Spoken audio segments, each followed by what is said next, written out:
Alright, what's going on, guys? I am bringing you my thoughts on the Black Ops 3 multiplayer reveal and also the whole PS4 Switch and stuff like that, because I feel like people are making way too much of a big deal about that. I uploaded a video about it last night. Anyways, if you missed that, go check it out. I thought it was actually pretty funny. I think most people enjoyed it. Now, the gameplay I'm watching is the Black Ops 3 trailer. It's also slowed down so you can kind of see it a little bit better and take everything in if you missed it or whatever, but I'm sure most of you have seen it by now. But anyway, so let's first talk about the PS4 thing. Now, there's only 3 points I really need to make about this. If you don't know what happened, basically for the last like 10 years or whatever the time frame is, Call of Duty was Xbox exclusive, and what that meant is Xbox got all the DLC first. Competitive was played on the Xbox 360 and then the Xbox One.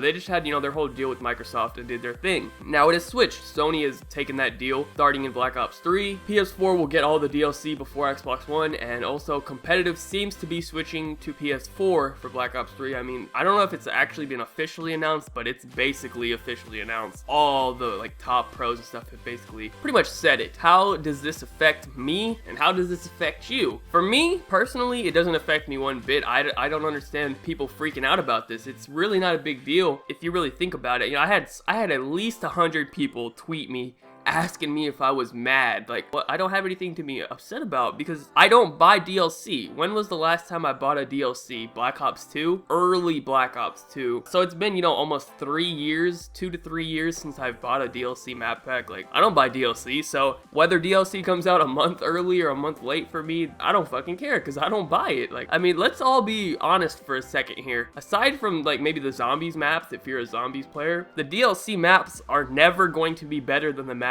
that are in the game. In the last 10 Call of Duties, or how many ever there have been, the best map in the game has never been a DLC map. So, anyways, moving on from the DLC, since that doesn't affect me now, the competitive aspect, I mean, maybe that could affect me, but not really, to be honest, if you really think about it. The only reason you should be switching from an Xbox One to a PS4 to play competitive is if you plan on attending LAN events, or if you're a pro player, or if you're like a top AM or something and you're one of the best, yeah, you can switch so you can continue doing your thing. But like for a person like myself, I mean, I just play GBs like maybe like once a week. I'll play like 5 matches or something just for fun. Like, I don't give a fuck about competitive. I have no reason to switch. Like, who the fuck cares? I'm not going to a LAN. I don't enter tourneys and stuff. Like, so unless you're entering tourneys and you want the highest payout tourneys and stuff, you got to switch, obviously. If you actually are someone that wins tourneys on GB and stuff and gets money and stuff, yeah, you need to switch so you can play in the higher tourneys. If you're a pro player, you need to switch. If you're a top AM, you need to switch. If you're just a player that wants to go to a LAN event and compete, yeah, you're gonna have to switch. But if you're the other 95%, I would say, of competitive players, you really don't need to switch. I mean,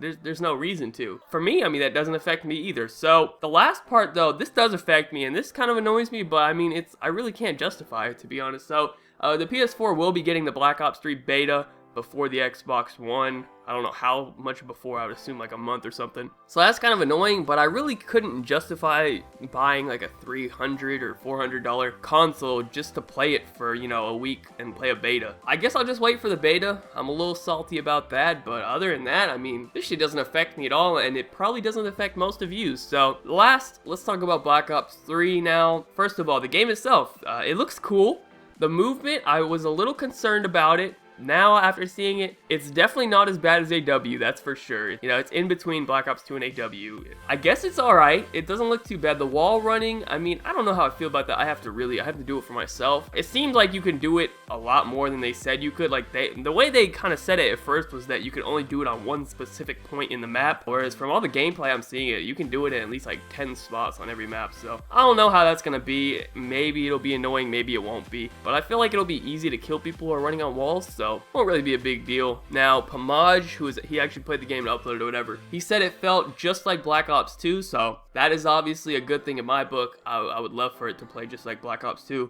And just, you have a little bit extra movement, so that's cool. I definitely am looking forward to that. One thing that does have me a little bit worried is these specialist characters. I can definitely see some of these abilities becoming very annoying, but at the same time, I mean, there was annoying things in every Call of Duty, so, I mean, what are you gonna do? There was a fucking target finder in Black Ops 2 that I hated getting killed by, but at the end of the day, I still love Black Ops 2, so even if I hate getting teleported behind and killed by the, one of those special abilities, or I hate when like a swarm of bees comes out of your hand and kills me, that's gonna be annoying, but but at the same time, fuck it. I mean, there's annoying shit in every Call of Duty, and I guess in Black Ops 3 it's just going to be the specialist abilities, so not too big of a deal with that. And then it seems like the score streaks are going to be better than AW and Ghost, which is very good. I honestly think if Ghost and AW had good score streaks that actually could get you a lot of kills, like Black Ops 2 did, I really feel like those games would have been liked a lot more. Anyways, I mean, that's pretty much it. It looks to be good. We'll have to wait and see. I can't wait for this beta to be announced. I'm thinking probably next month for PS4 and then the month after for Xbox One or something like that. I don't know. We'll see. It at least has to be before October. Like, damn, I would hate for it to, the beta to be like